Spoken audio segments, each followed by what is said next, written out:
welcome back. And if you tuned in late today, Dr. Roger Rhoades is here paying us a visit, and we're talking about dealing with change. And no matter what stage of life we're in, we're presented with change. Some of it we love and we're grateful for, and other times it can be very painful. And we're talking about young people. Yes, and you know what I'm thinking about, Peggy, is football. You know, back in the day, I know it's crazy.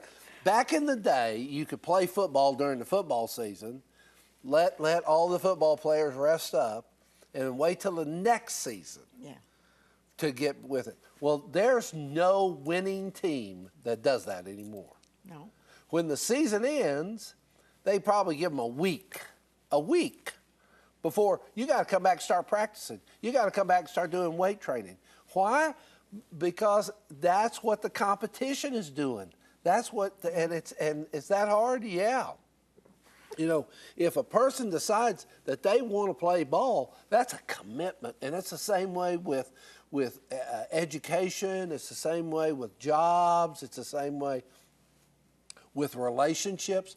It's a commitment. It's a 24/7 commitment.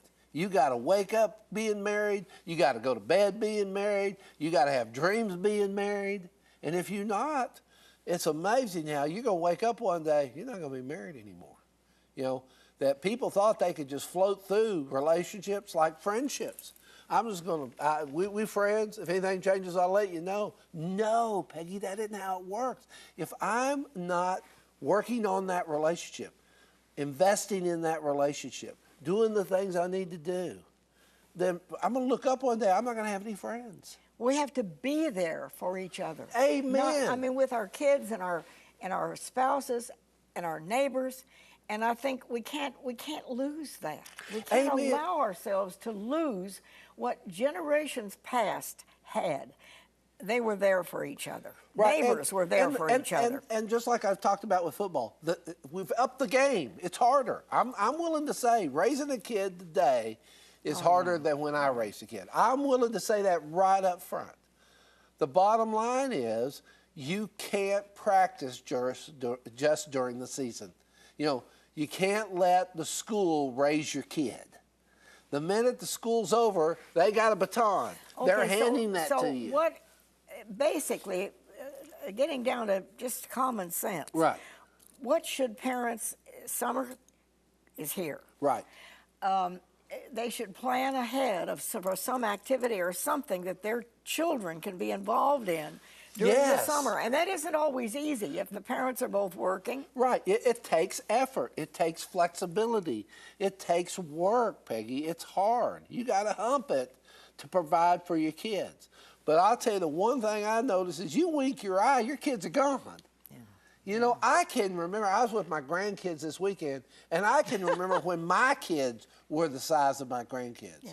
And now they're adults that have kids. And I want to say, what happened? Years went by too fast. Oh, in a microsecond. Man, I look at the kids and I said, well, I hope you're applying for college for them. College?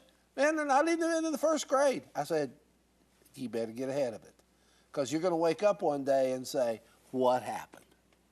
And that's the way, that's part of what we're doing in this show today, Peggy, is we don't want our viewers to wake up and go, what happened? We want them to know, okay, that we were told we better prepare. You know, we better do the job.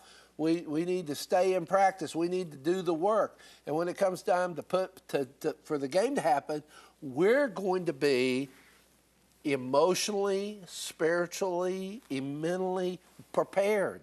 You just don't come out of nowhere and prepare. Okay, I'm prepared. That's a fantasy. You got to work at being prepared. You know. Yeah. It's fascinating. Tough. You know that you've got to get up. You know, I am fascinated by some of the young people today here in Greenville that get up at 5 in the morning, Peggy, to exercise before they go to work. I'm like, are you kidding me? And they said, oh no. Our health is our job. We can't count on the government to take care of our health. We can't count on our parents So to they take care get of up at 5. Yes, and they go to the gym and they hit it. And they work out and they try to keep themselves fit Yes, before even they go to work. yes. I didn't realize that, and that's amazing. Right, and so when the 8 o'clock shows up, they go to work. They're ready. They're woken up.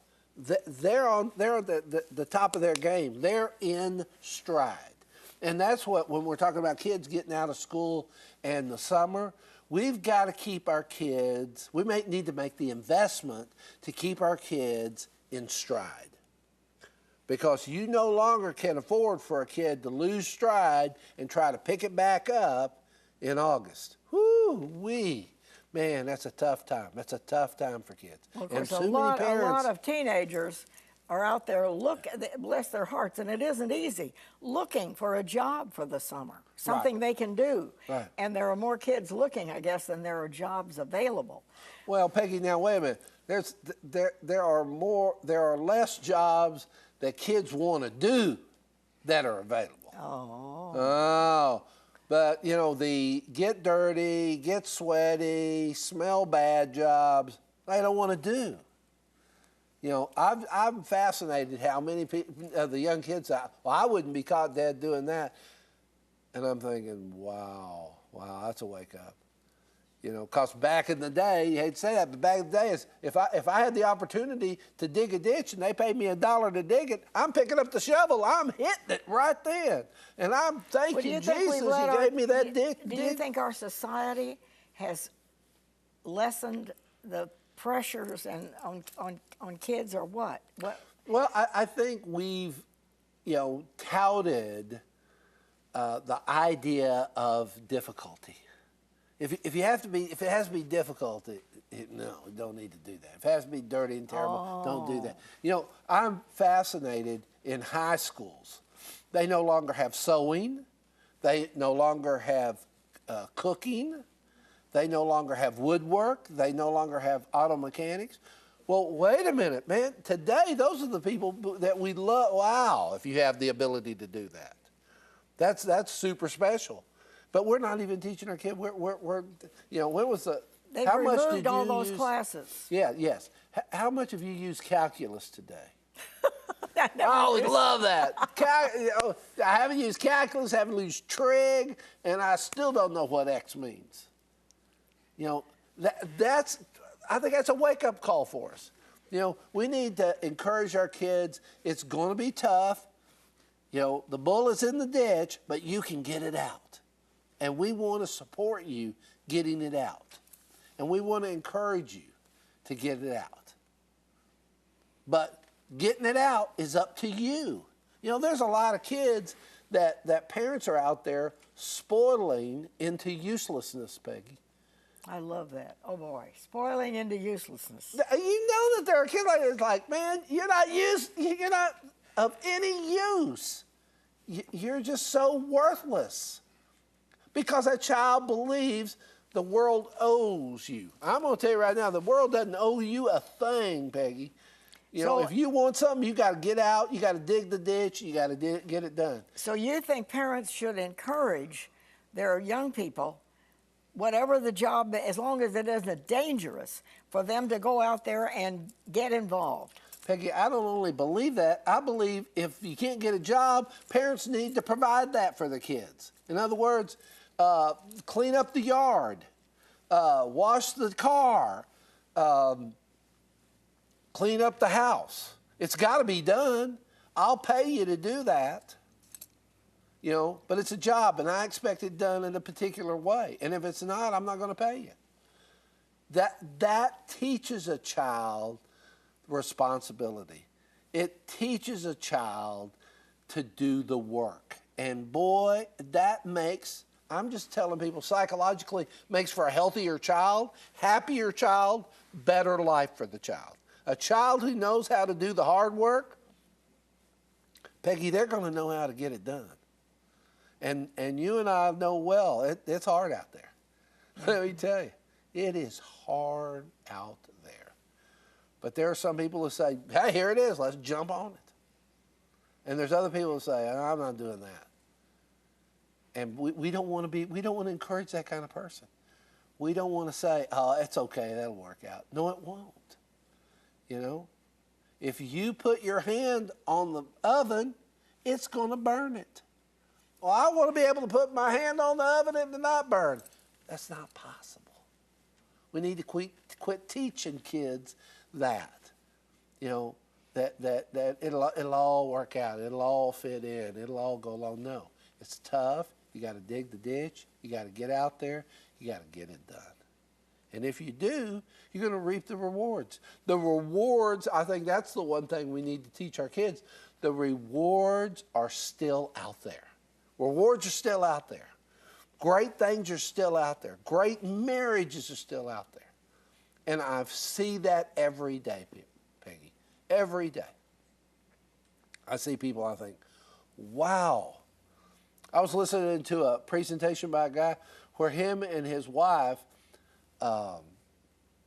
he was a broadcaster, successful, and they adopted a disabled Romanian child. Oh. Wow. And you know what he said? Best thing that ever happened to him. Made him a better man, made him a better businessman, made him a better broadcaster, made him a better husband because he adopted this boy. So we need not to shy away from difficult situations. Absolutely and to not. teach our kids in the summertime, even though it may be hard. And a lot of them want to work and can't find jobs, but hopefully they'll stick with it. Well, and what I'm saying is, if you can't find a job, as a family, make a job. Okay. You know, and be creative. There's always work to be done. Oh, Peggy. yeah. Oh, yeah. There's always grass to be cut. Amen. Amen, you know. We've all been there. Yeah. Okay. Thank you for the good common sense things that you pass on. All of us need to think about. Dr. Roger Rhoades, and wherever you are, enjoy your children, your family, your summertime.